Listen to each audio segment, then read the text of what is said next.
Halo Bunda. Perkenalkan, aku Hana. Aku Meli. Aku Amel. Aku William. Shani. Aku Matthew, dan kami dari S1 Gizi Undip. Nah, jadi di sini kita mau sharing nih sama para bunda mengenai beberapa gangguan pola makan yang mungkin terjadi selama masa kehamilan.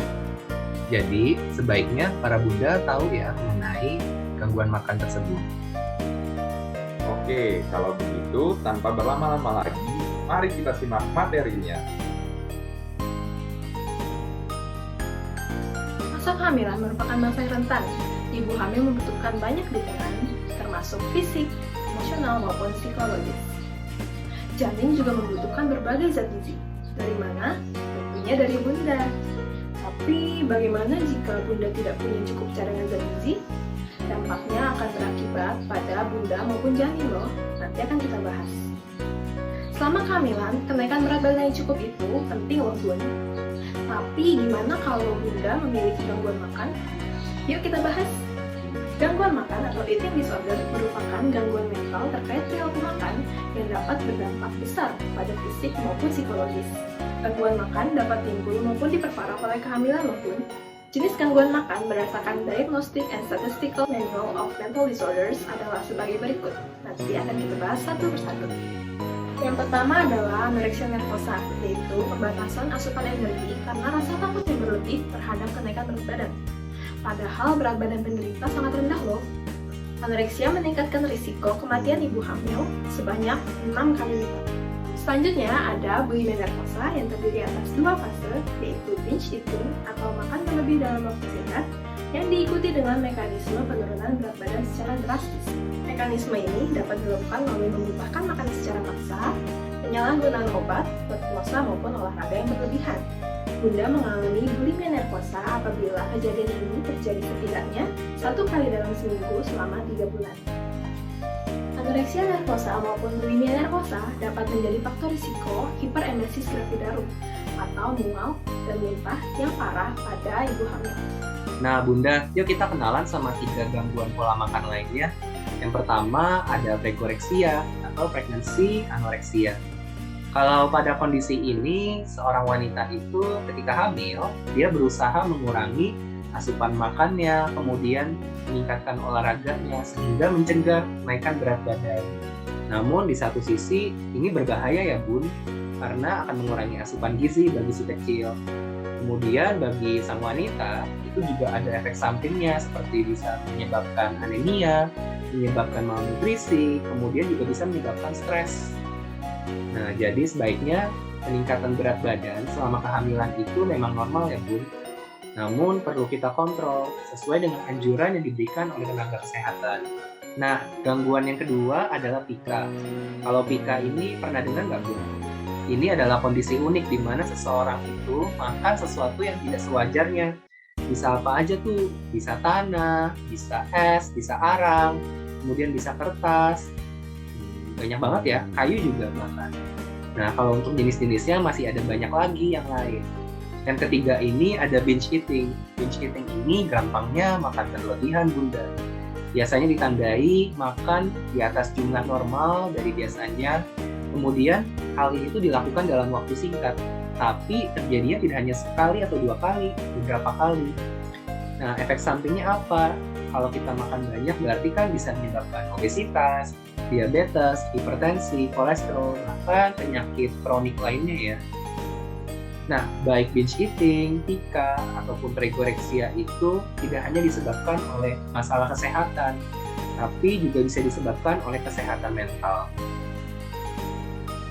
Bunda, gangguan makan atau eating disorder pada masa kehamilan dapat berdampak buruk loh bagi kesehatan bunda dan si kecil. Nah, apa saja sih dampak buruk yang ditimbulkan? Yuk, mari kita simak. Nah, dampak buruk yang akan terjadi pada bunda yang mengalami gangguan makan dapat menimbulkan persalinan prematur, preeklamsia, meningkatkan risiko komplikasi saat melahirkan, hingga keguguran loh bunda. Ada juga penelitian yang mengatakan bahwa wanita yang mengalami obesitas sebelum hamil dan wanita yang menjalankan diet ketat berisiko mengalami hiperemesis gravidarum atau mual dan muntah yang berlebihan saat hamil. Ada juga dampak pada si kecil ketika bundanya mengalami gangguan makan. Si kecil berisiko mengalami berat badan terlalu rendah atau terlalu besar, lingkar kepala bayi lebih kecil dari yang seharusnya, meningkatkan risiko terhambatnya pertumbuhan janin, meningkatkan risiko bayi mengalami anemia dan diabetes mellitus tipe 2 di masa yang akan datang. Bahkan dapat meningkatkan risiko kematian saat bayi lahir juga loh, Bun. Nah, Bun, sekarang kita akan membahas mengenai pencegahan gangguan makan pada saat kehamilan.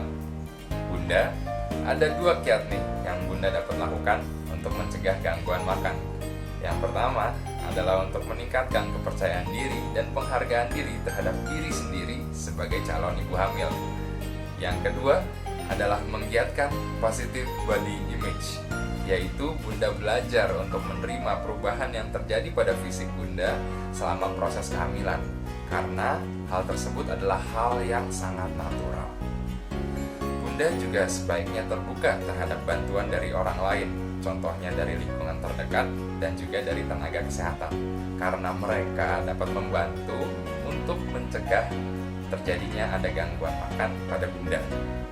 Mereka misalnya dapat membantu pada segi edukasi terkait asupan makanan dan terkait dengan kehamilan. Lalu mereka juga dapat membantu menangani berbagai permasalahan dan membimbing Bunda selama kehamilan. Selain itu, mereka juga dapat membantu Bunda dalam beraktivitas fisik. Selanjutnya kita akan bahas mengenai deteksi gangguan makan pada saat kehamilan. Apabila Bunda curiga mengalami gangguan makan, Bunda dapat menanyakan dan mengonfirmasi ke tenaga kesehatan. Contohnya pada saat konsultasi awal kehamilan, ultrasound usia kandungan 12 hingga 20 minggu, lalu check up trimester ketiga. Ataupun tidak masalah pada saat lainnya, yang penting pada saat itu Bunda sedang bertemu dengan tenaga kesehatan. Bagi orang-orang terdekat dan Bunda sendiri dapat mulai mencari tanda-tanda gangguan makan. Contohnya, ketidaknyamanan ketika mengalami kenaikan berat badan, ketidakpuasan dengan tubuh saat kehamilan, sikap negatif terhadap makan, dan juga sikap negatif terhadap bayi. Dari segi perilaku, dapat juga dilihat tanda-tanda, misalnya memuntahkan makanan, menghindari makanan, penggunaan obat berlebih untuk menjaga berat badan, dan juga melakukan olahraga yang berlebih untuk menjaga berat badan. Bunda juga dapat melakukan deteksi adanya gangguan makanan dengan kuesioner sederhana yang terdiri atas 5 pertanyaan. Yang pertama, apakah Bunda memaksakan Bunda sakit apabila merasakan terlalu kenyang, misalnya dengan memuntahkan makanan? Yang kedua, apakah Bunda merasa hilang kendali saat makan?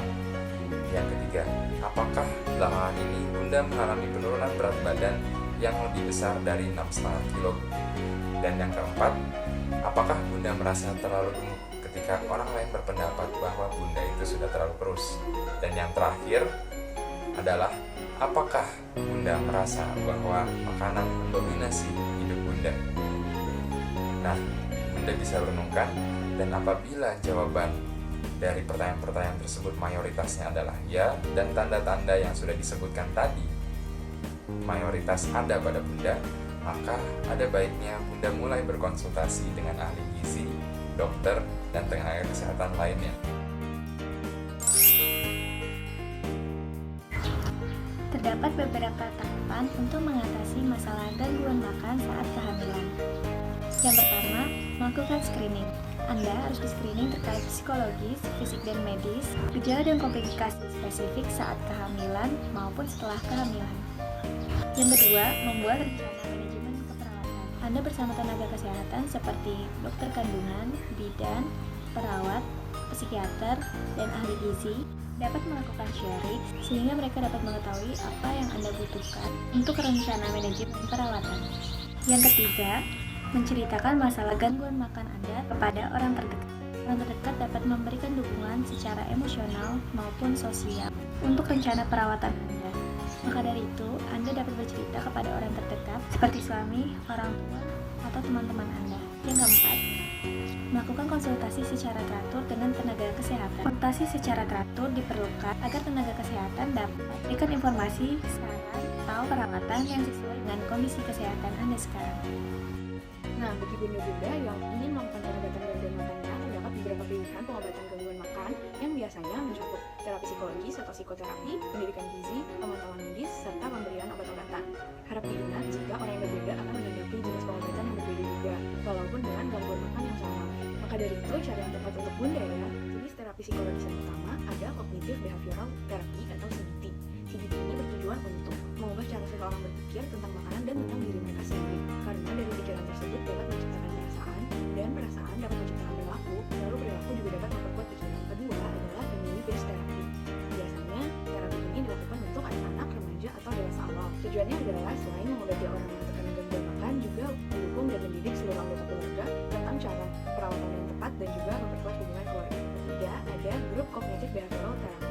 Bedanya yang dengan yang pertama, pada terapi yang ini melibatkan beberapa orang lain yang juga didiagnosis gangguan makan, dibantu dengan ahli psikologinya, nanti bersama-sama membantu bunda mengatasi pikiran, perasaan, dan perilaku yang terkait dengan gangguan makan bunda. Lalu jenis pengobatan gangguan makan yang lain ada pendidikan gizi. Nanti ahli gizi dan profesional lain yang terlibat dalam pengobatan bunda akan membuat rencana untuk mencapai dan mempertahankan kebiasaan makan sehat untuk bunda.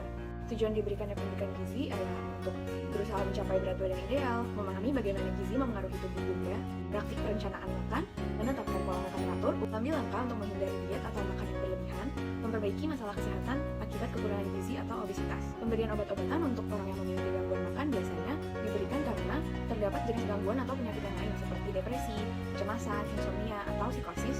Obat-obatan dapat diresepkan oleh psikiater dan dokter dan hanya boleh digunakan jika melakukan pengobatan yang lain. Udah tahu belum sih?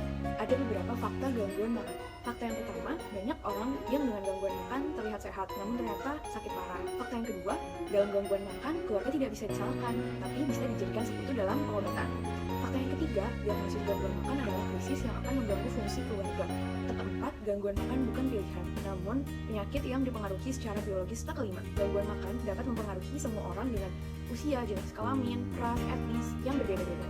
Fakta keenam, gangguan makan dapat meningkatkan risiko bunuh diri dan komplikasi medis. Fakta ketujuh, gen dan lingkungan memainkan peran penting dalam pengembangan gangguan makan. Fakta kedelapan, gen saja tidak dapat memprediksi siapa yang akan mengembangkan gangguan makan. Fakta kesembilan, pemulihan penuh dari gangguan makan itu mungkin ya pun, jadi penting untuk melakukan deteksi dan intervensi dini. Jadi, intinya bunda, apapun jenis gangguan makannya, itu dapat menyebabkan bunda kekurangan asupan gizi, yang mana nanti akan berdampak pada kesehatan si kecil. Jadi, kalau bunda merasa mengalami gangguan makan tersebut, segera konsultasikan ke dokter ya. Terima kasih, jangan lupa like dan komen di bawah ya bunda.